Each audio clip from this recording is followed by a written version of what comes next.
Hey X-Files, I'm doing something like research on odd and less than legal jobs and services.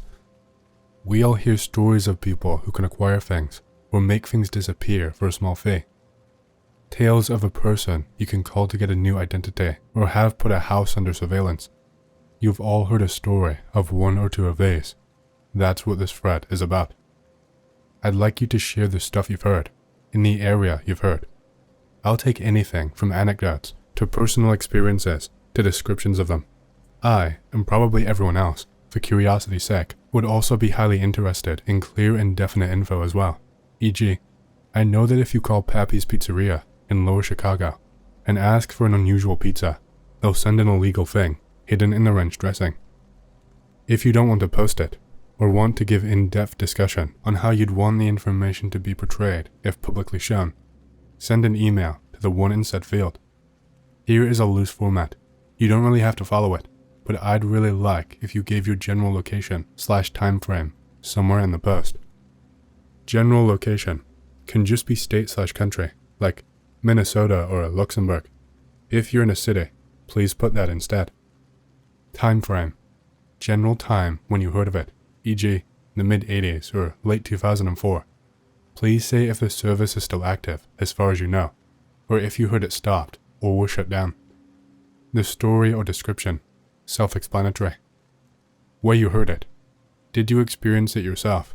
Did your uncle or that one homeless guy on the street tell you?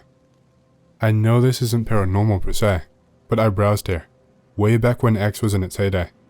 We were all interested in the less known parts of the world. I'd wager that you still all are.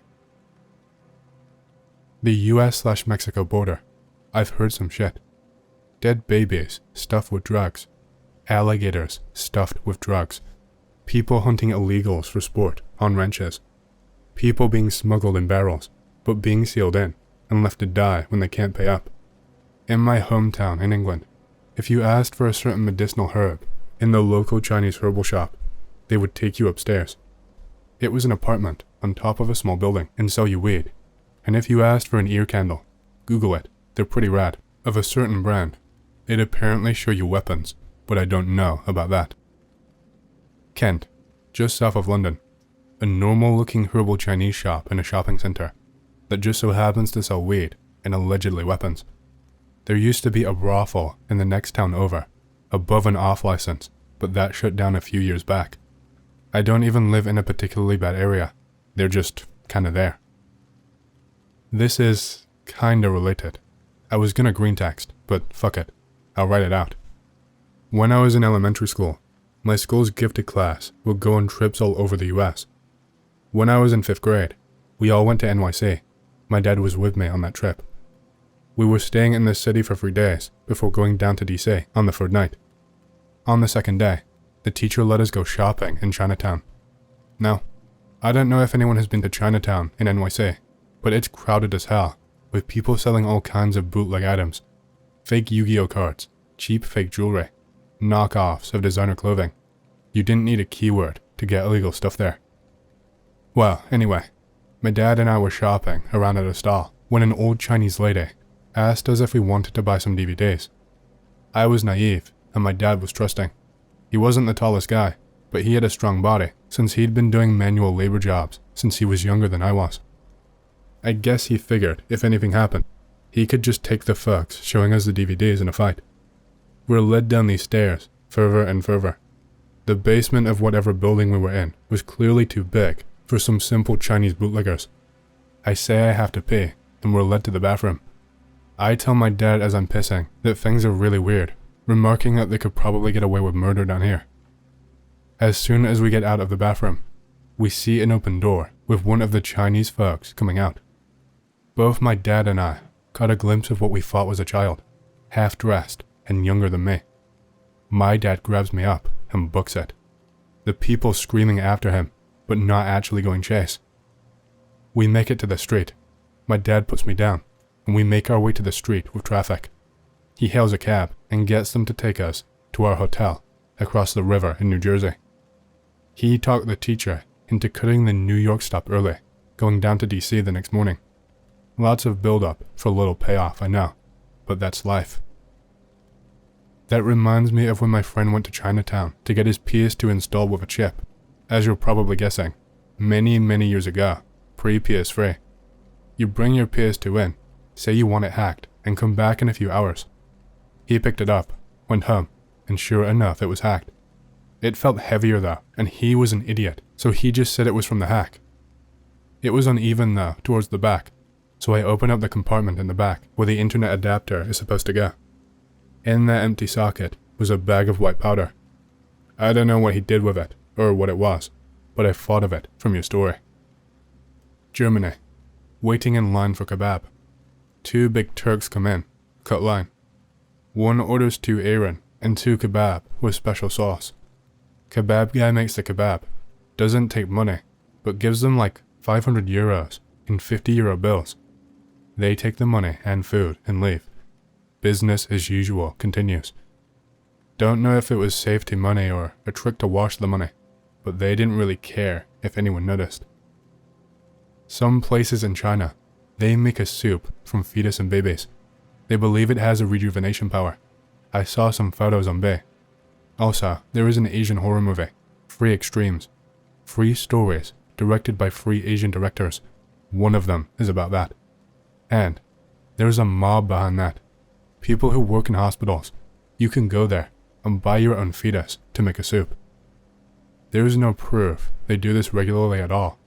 In fact, if I can remember, it was a weird extreme political activist / artist who did it to make a point about something. That's not to say that the Chinese whackheads have never done it. They do all sorts of fucked up crimes against humanity. I read that women in China have gone to extreme lengths to dispose of infants there since they face forced abortions and shit because of the one-child rule.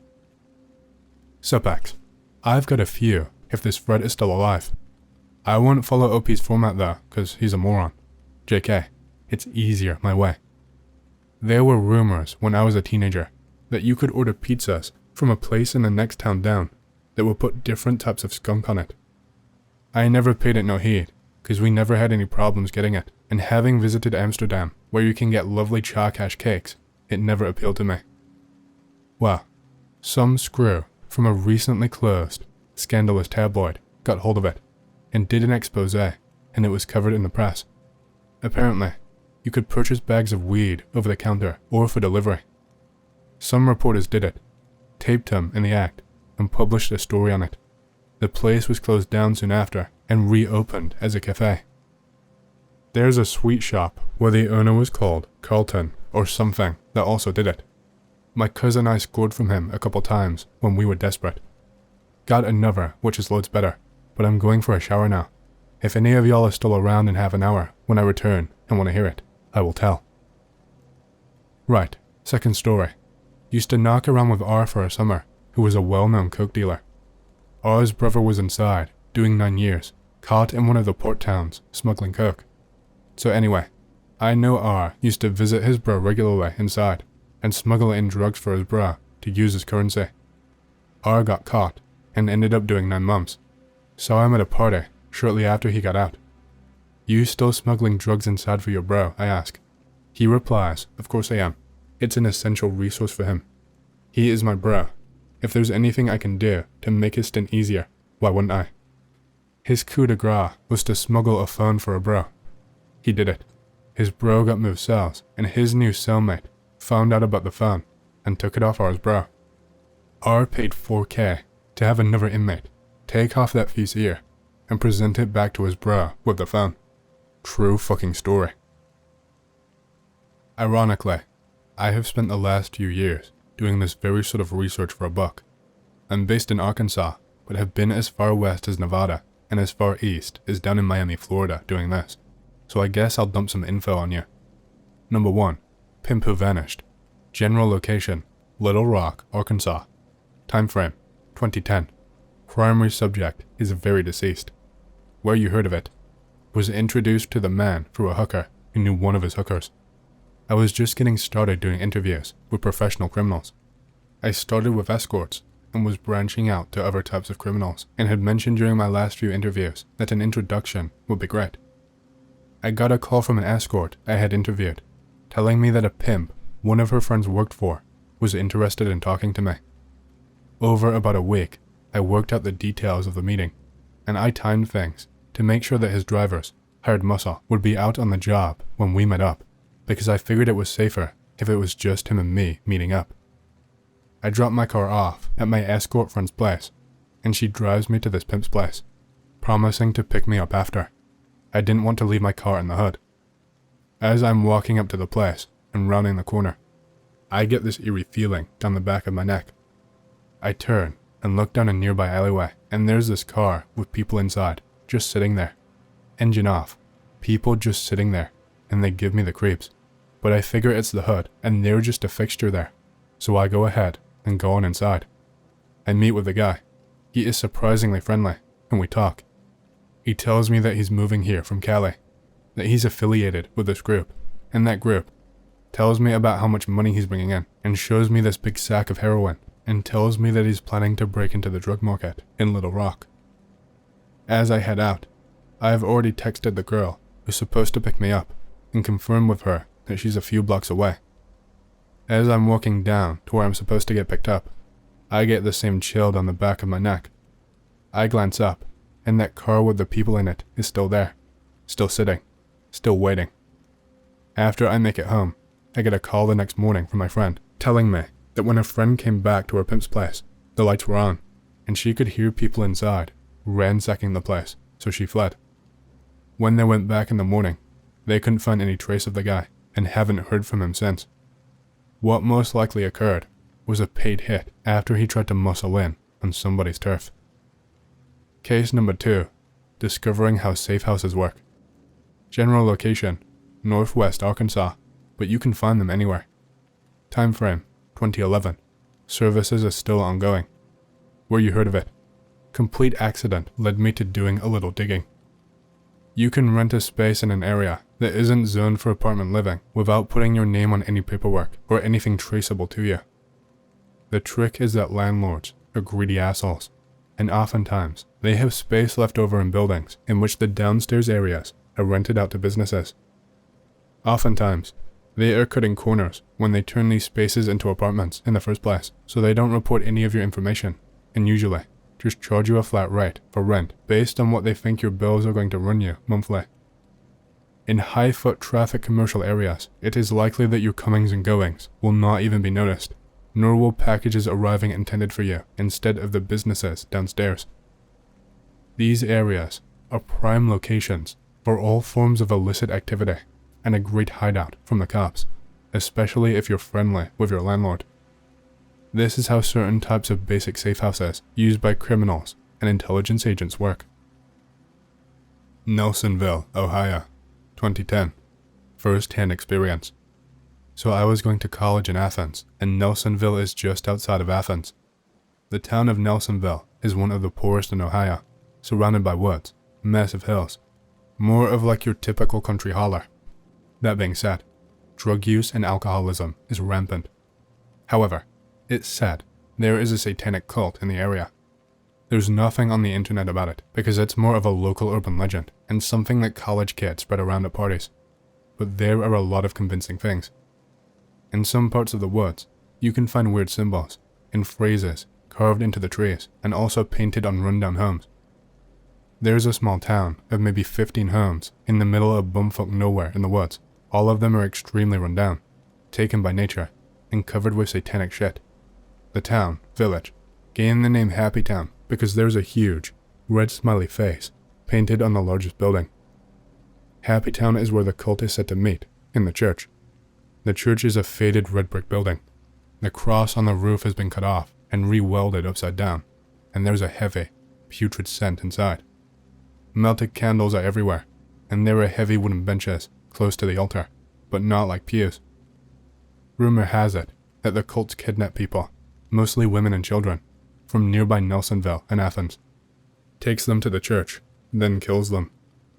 It might be an elaborate prank, scare tactics, or something else, but there is a makeshift cemetery behind the church.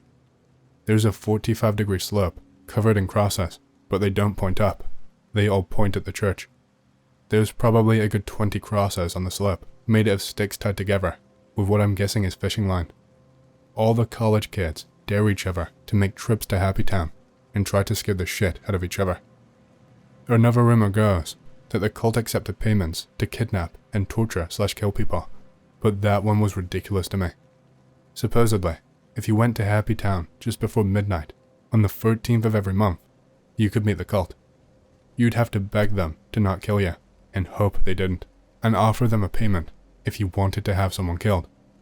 The whole thing sounded just like a stupid, made-up thing to tell around the campfire, and really didn't make a lot of sense. But then I went to Happy Town.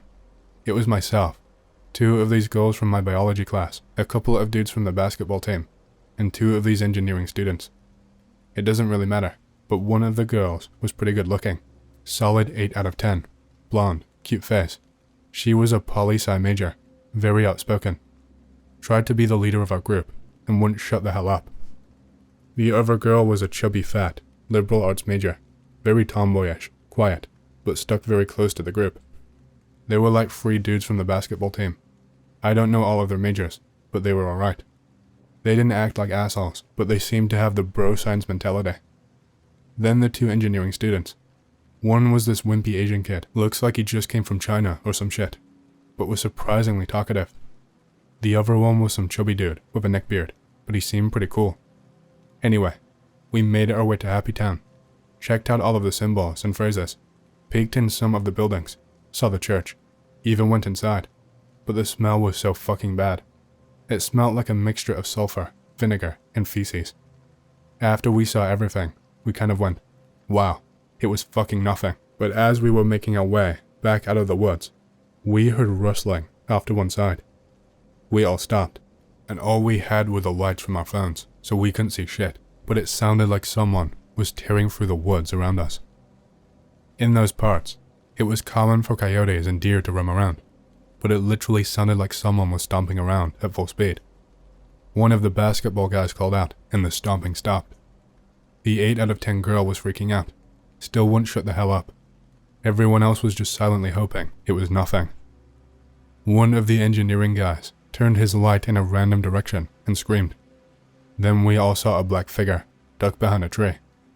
One of the basketball players ran out for some reason, right at the tree, and tackled whoever it was. We all ran over to help him, and he was fighting with some guy in black robe. Before we could help him, the 8 out of 10 girl screamed, and another guy in a black robe had grabbed her. He pulled out his dagger with some kind of bone handle. It looked like a deer antler to me, and held it to her throat. 3 more guys in black robes came out and grabbed the basketball player, but the other 2 ran at them. The guy with the dagger yelled at the basketball guys to let his people go, or he was going to stab this girl. After a few hectic minutes, we were having this fucking standoff. The dudes were all in black robes, with hoods that cast really dark shadows over their faces, but it was just the shitty light from our phones. They questioned us, asking who we were, why we were here, where we were from, etc. We told them everything, apologized for trespassing, and asked them to let the girl go, but they weren't happy with us. The chubby engineering guy told them we were stupid, and people dared us, and blah blah blah, but it wasn't doing any good. We tried telling them we would leave and never come back, but they were just talking amongst themselves about what they wanted to do with us. Finally, they told us they intended to make sure we never came back, and the other 4 dudes tried grabbing a couple of us, but we had them outnumbered. From 2011 to 2012, I pushed carts at a Martin's near me, grocery store chain owned by Giant, and basically half my shifts were spent chilling on a bench with other people who worked there. The store itself is one of a fuckton in West Virginia, but that's not terribly relevant. One of the other cart pushers was this dude named Ethan, who told some pretty good stories, about 50% of which were actually true, but they were usually pretty entertaining anyway. We were talking about Craigslist and shit, and he mentioned one particular job that he took back in the early days of Craigslist. Drive a car. He said it was a super nice ass brand new Jetta from some point A to point B in a certain amount of time. Didn't mention where. I never thought or cared to ask, but it was probably a significant distance, and be paid and reimbursed for gas. But don't look in the trunk, obviously. Spooky illegal shit. He said it didn't feel heavy enough in the trunk to be a dead body. I'm assuming he was just assuming. And if it had been guns or drugs, it hadn't been a massive amount. Either way, he didn't look in the trunk. He was afraid it would be wired up to a bomb or sensor or some crazy shit, but we both knew he'd been kind of into meth and shit back then, so he wasn't actually basing that on anything logical and made a couple of $1,000 off of it. Apparently, he jokingly asked if he could have the car too, and they were fully prepared to let him have it. And that's when he got creeped out and just fucked off. He didn't keep it, obviously. Greater Los Angeles, 1980s. Anecdotal. Popular urban legend, or was it, about a shadow fraternity of grifters and thieves known simply as the Underground. Recruitment was conducted by tapping a prospect after observing them, unbeknownst to them, of course. The Underground themselves could not be contacted or appealed to for membership, and here's the fun part. Initiation required faking your death. Los Angeles, 1990s, the Phantom Bus. There were complaints coming into Metro Transit about a strange bus that would run an irregular route, pass people up frequently, make irregular stops, and the driver never spoke English. This went on for about a year or more, until one Christmas.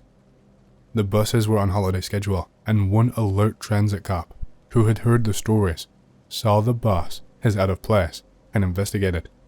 To nutshell it, a group of Armenian credit card hustlers bought the bus at a police auction and put it to work for them. Best predal is the word that comes to mind.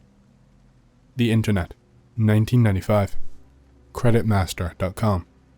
When the Internet was still somewhat new to the public at large, there was a Ruskaya Bratva website that specialized in distributing working credit card numbers among the Vories. As the web still felt somewhat vast and mysterious, and fraud investigators were still catching up, the mafia didn't even bother to hide the site, and it wasn't well known among LEOs until 1997. High Point, North Carolina.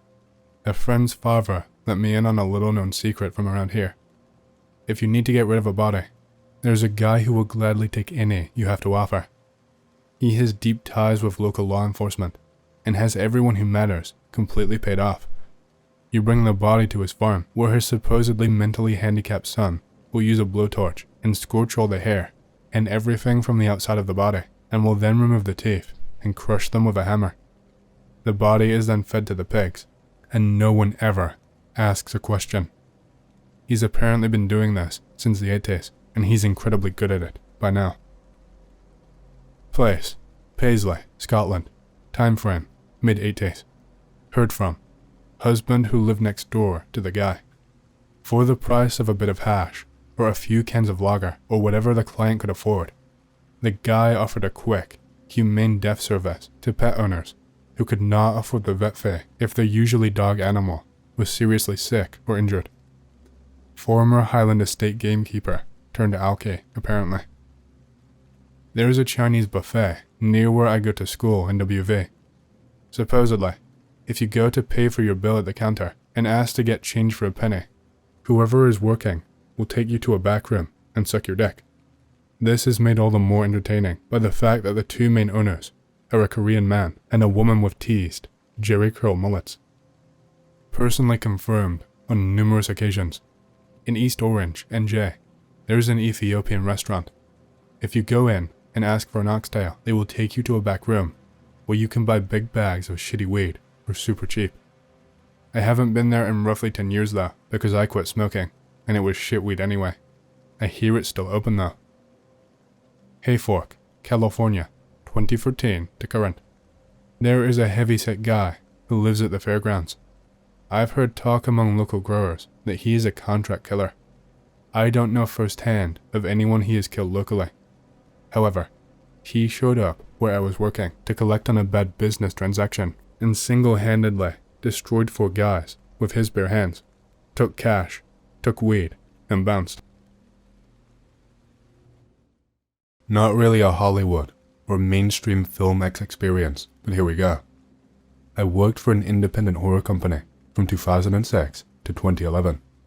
A few of my friends were the ones who started working for them in 2005, and they were the ones who introduced me to them.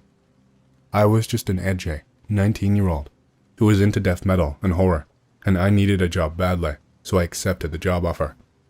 Nothing bad happened in the interview, but there was a strange aura the owner in the room gave off, like warped vibes, seeping through tiny cracks in the walls. The first few months weren't so bad either, just him introducing me around to individuals, both with the company and those with other studios, who had connections to him. My job was to ship off films ordered from their websites in the supply room, located in the basement of his house, with most doors, including the one heading upstairs, locked. This did not worry me, given how naive I was at the time. I would be paid under the table for most of my career there, with cash in envelopes delivered unmarked on my doorstep every last Friday of the month. We would have occasional events every once in a while, such as watching various films, including those on their very short early catalog, or being dragged to some small conventions selling the overpriced films.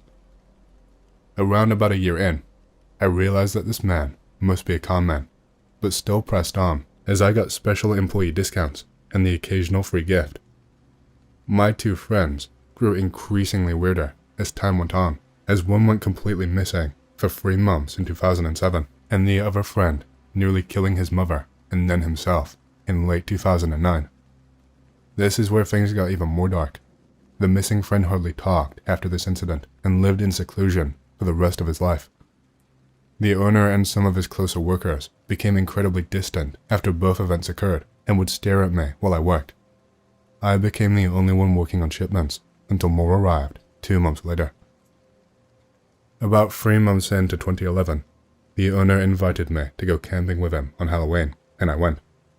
He drove to my house at 2 a.m. on the 31st and knocked on my door loudly. I hopped up with a bat till I saw him and quickly put on clothes and hopped in his car, still suspicious of what he was doing. As soon as we arrived, I saw 3 men in masks that would be repurposed in a later film by them, and a fireplace alongside a camcorder on a tripod. This never struck me as odd, because Halloween, and I figured this was a film they were doing, and they needed my help. As soon as I got out, I was knocked out cold. I woke up in the same forest, with slightly stained and ripped clothes, with everything else taken from my body, including my keys and wallet. 3 hours before I would reach anyone, the lucky man who drove me to my house, a final letter sitting on my porch with $100, and a letter telling me I was no longer needed.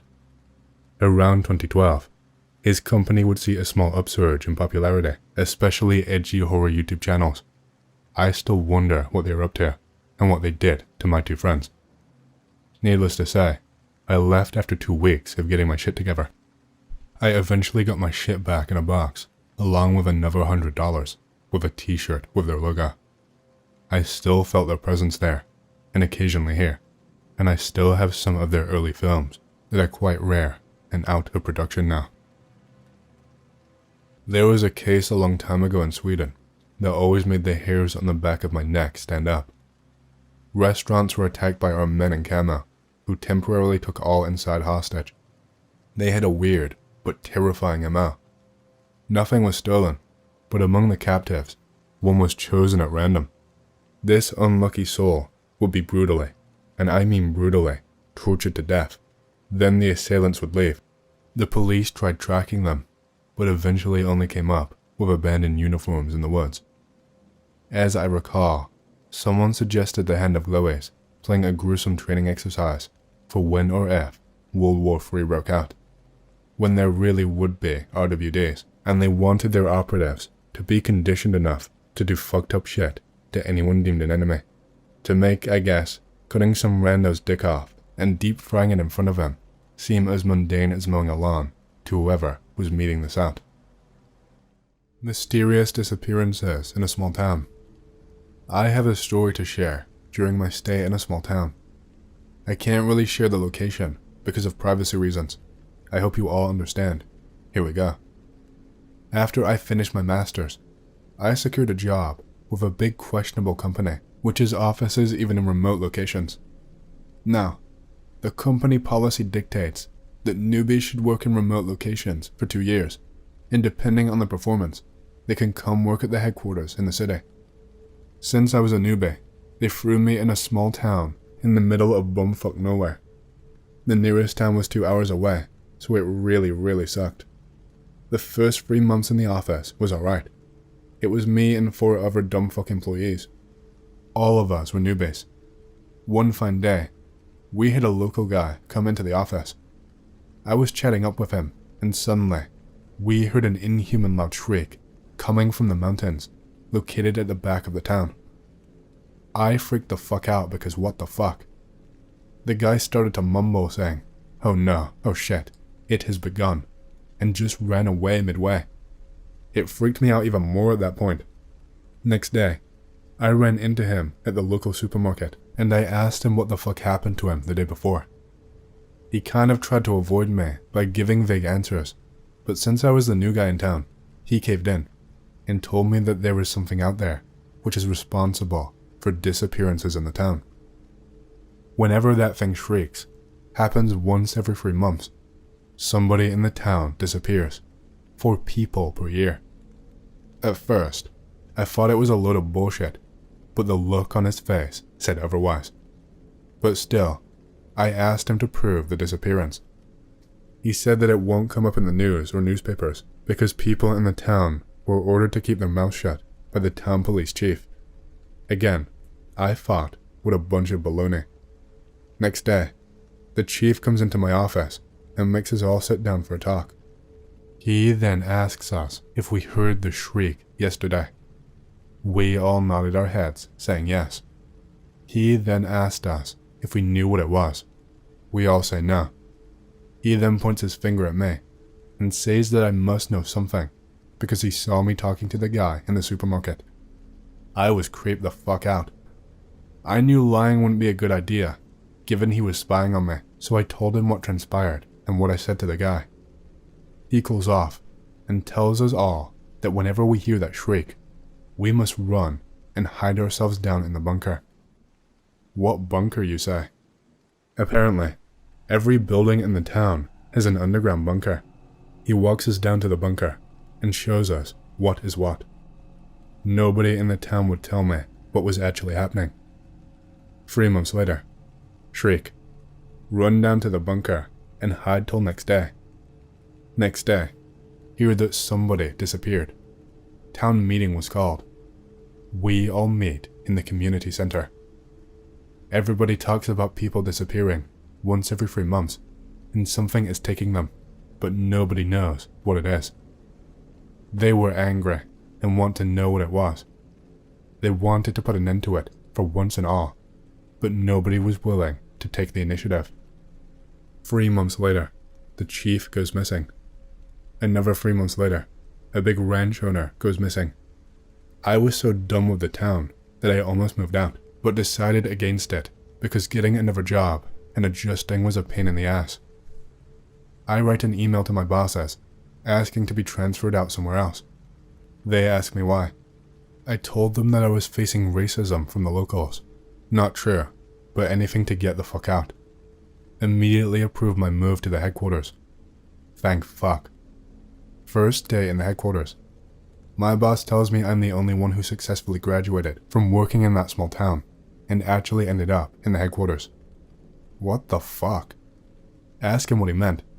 He told me that all the newbies who were sent to that town suddenly stopped working midway and there was complete communication cut off, but nobody from the company bothered to check on them. What the actual fuck? Figured they either disappeared or just ran away from the town. Wanted to tell my boss what happens back there, but felt I would be laughed at. Decided to get proof and then talk to my boss. So, grabbed a guy in the office to give me a list of employees who were stationed in that town. Go back to that town and meet with the chief's wife. Ask her if she knows who all disappeared so far, since she is the oldest resident of the town. She told me that the chief used to maintain a copy of names of people who disappeared so far. She fetched me that list. Most of the people on that list were colleagues. Apparently, the old chief did not tell my colleagues about the bunker in order to save the town people from being disappeared. So every time there was a shriek, only my colleagues used to go missing and nobody else. The old chief one day decided to visit the mountains to see if he could find anything. This was shortly after a disappearance. He didn't find anything out of the ordinary.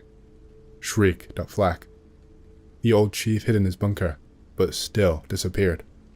He was the only person who disappeared from his own bunker. The new chief was a good guy, but sad that he too disappeared during my time there.